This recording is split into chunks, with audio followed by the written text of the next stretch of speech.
There's only one area in Bloodborne left to traverse, the Nightmare of Mensis. Whereas the Nightmare Frontier was hosted by Amygdala, Mensis is hosted by a human named Micolash. And just as Amygdala brought us to the lecture building, so too must he. Up the stairs from the final lamp in Yahar'gul, interact with Micolash's body on the far side of the room, and teleport to the second floor of the lecture building.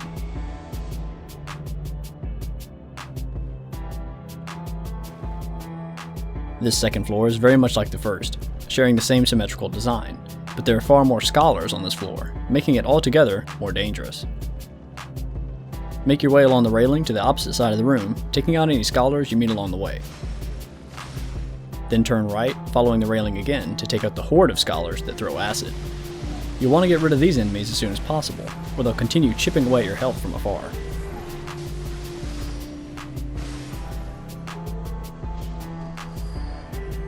Pick up the bloodstone chunk found behind them, then head back the way you came until you reach the cathedral giant in the corner. This one doesn't carry a weapon, but rather attacks with its fists. This actually makes it the more dangerous variety, because its attacks come out more quickly. Although, it's still a cathedral giant, and you'll find this one similar to those you defeated before. In the corner behind the giant, a trapdoor leads to the floor below. Take the ladder down and finally speak face to face with our good friend Patches the Spider.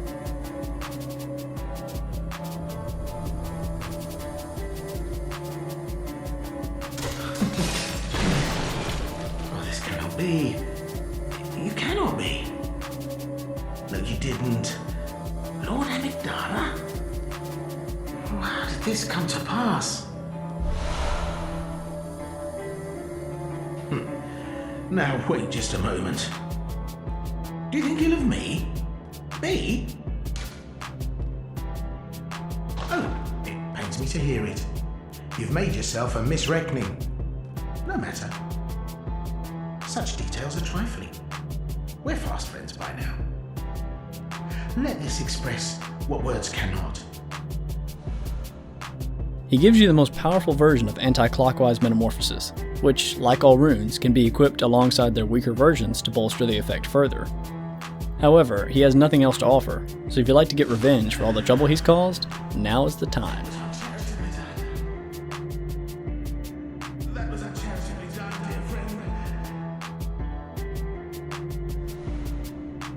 The door in this room can be opened, becoming a shortcut back to the lamp on the first floor, but this offers little solace as our goal lies back on the second floor.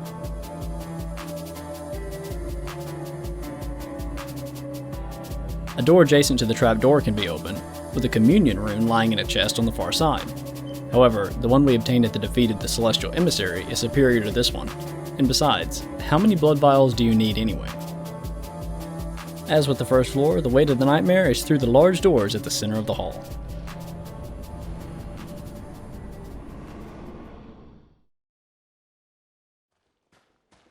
Make your way out of the cave you spawn in, and up the hill ahead.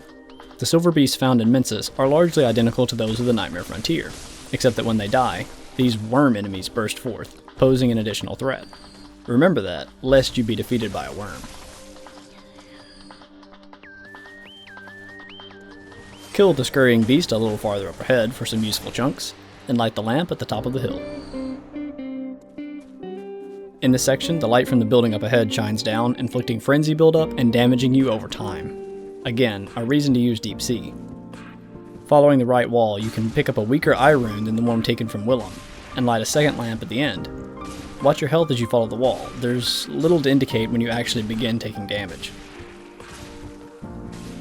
This second lamp is not very useful to us at this point, but some elevators will return us to this point later, and I wanted you to understand where this lamp was in context of the rest of the area. So, from the first lamp, cross the stone bridge to the left. There are several silver beasts and giant children along the path, so you may elect to drink a blue elixir to make your life a little easier. Our destination is the door at the end of the path that leads into the building. Additionally, a bloodstone chunk can be found to the left of the door if you continue past it.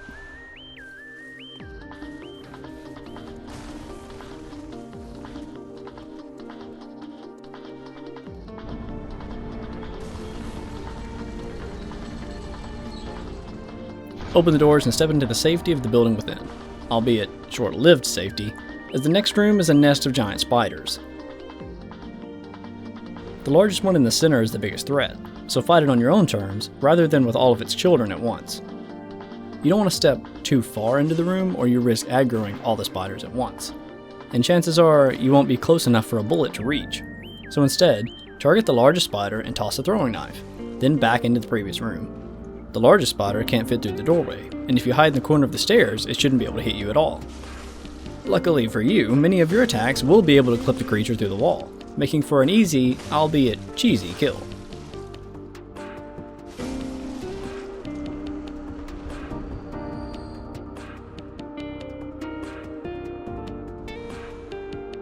Then take the stairs on the right. Through the rightmost door to the outside, a bell ringer woman attempts to summon invaders into your world. So if you don't want to get invaded, you'll want to dispatch of her rather quickly.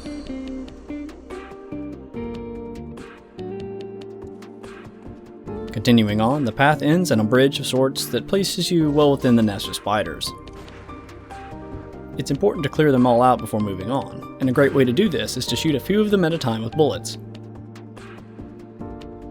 This will force them into aggression, which in turn will force them to climb the stairs to reach you. Anticipate this, and fight them individually in the previous hallway.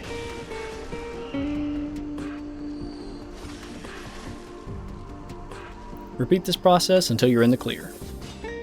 Dropping down from the bridge, climb the staircase in the main room up to the platform above. A corpse holds a few shaman bone blades, which can be used to make enemies aggressive to one another. Through the only door ahead, a hunter waits on a bridge outdoors. Armed with Ludwig's Holy Blade and Rosmarinus, this can be one of the most difficult hunters to defeat. Use parries. Waste all your bullets if you have to, but parry this guy. There's no reason to jeopardize all our progress by fighting up close.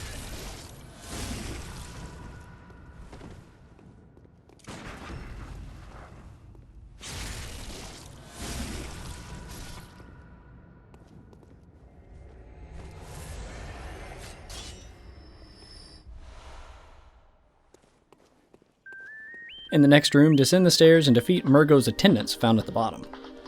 These enemies aren't very aggressive, and it's really only the variety with the rapid poison crossbow found further ahead that pose a significant threat.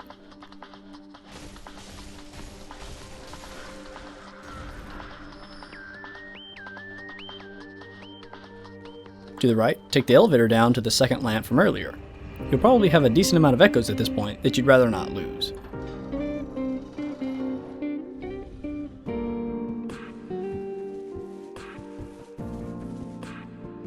Next, you'll want to return up the elevator and take the stairs down yet another floor.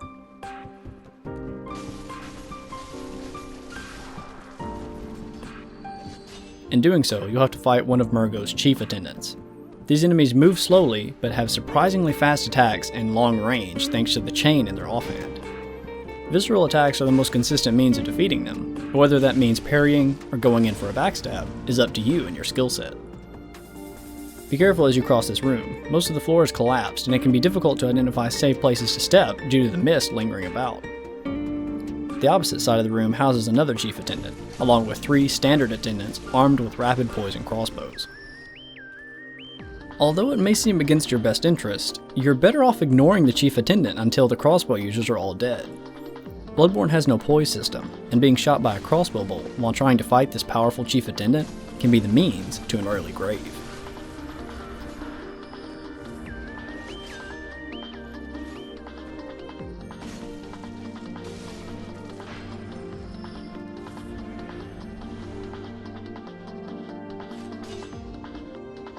After clearing out the enemies, take this elevator up to the middle floor of the loft.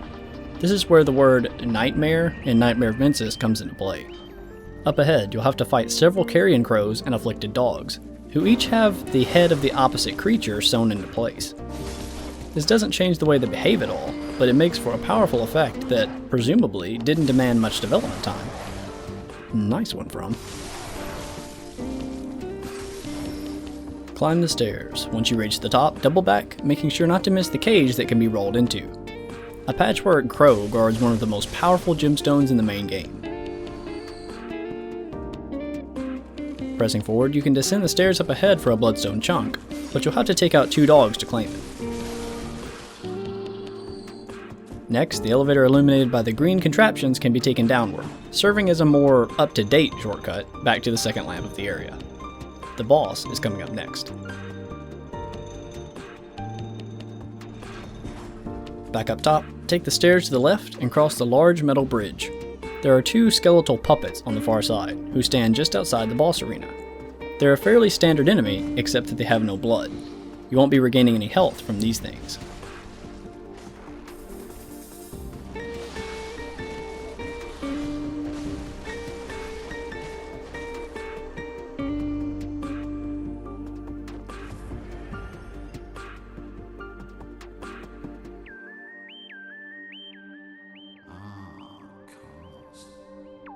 Some say cousin. Do you hear our prayers? No, we shall not abandon the dream. No one can catch us. No one can stop us now.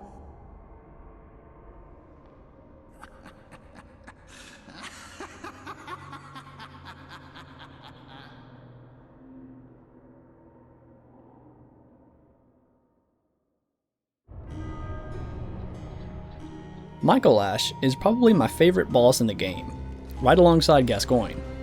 His fight is unlike anything else found in the Souls game. His arena is a maze, and before you can fight him, you have to chase him into specific rooms where the two of you will be locked inside and you'll have an opportunity to deal damage. The maze is filled with skeletal puppets, and unless you know exactly how to herd Micolash into the proper rooms, kill them as you come in contact with them. It will make the fight easier in the long run.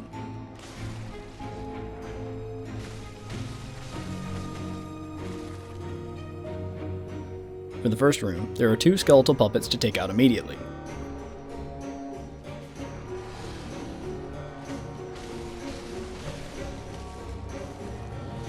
Micolash will only use his fists and Augur of Ebertas to attack at this stage, but after reaching about half health, he teleports away and a second layer to the maze is unlocked.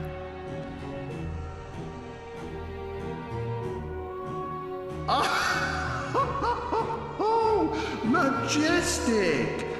A hunter is a hunter, even in a dream. But alas, not too fast. Nightmare swirls and churns unending.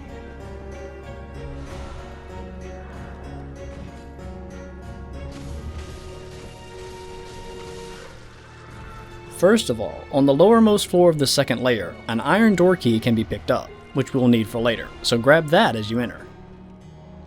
Now Micolash will jump into mirrors to escape, and will evade any attempt you make to corner him.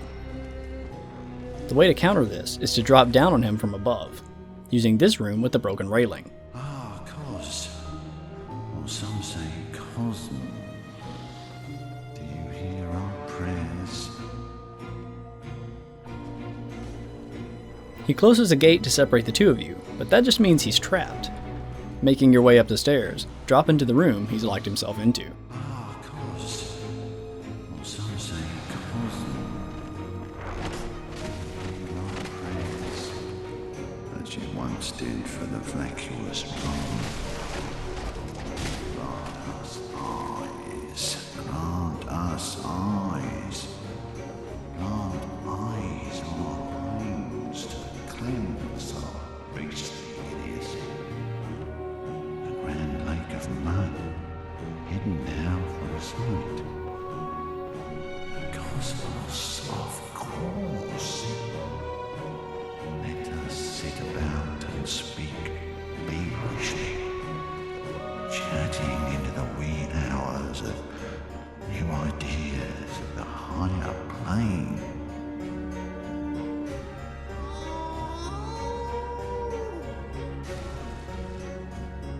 At this point, a call beyond is added to his arsenal. The way to dodge this dangerous attack is to stand a decent distance away and dash towards him just as the shots fire off.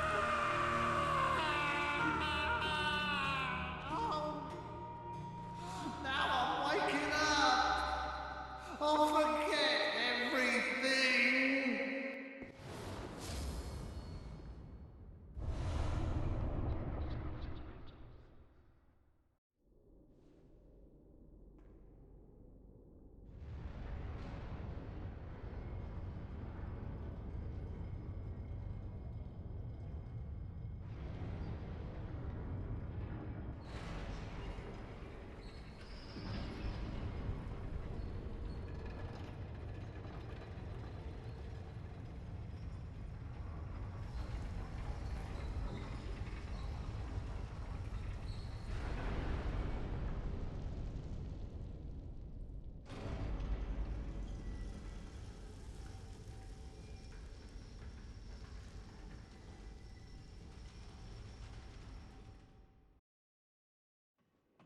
Great work, but there's still the second half of the nightmare to go.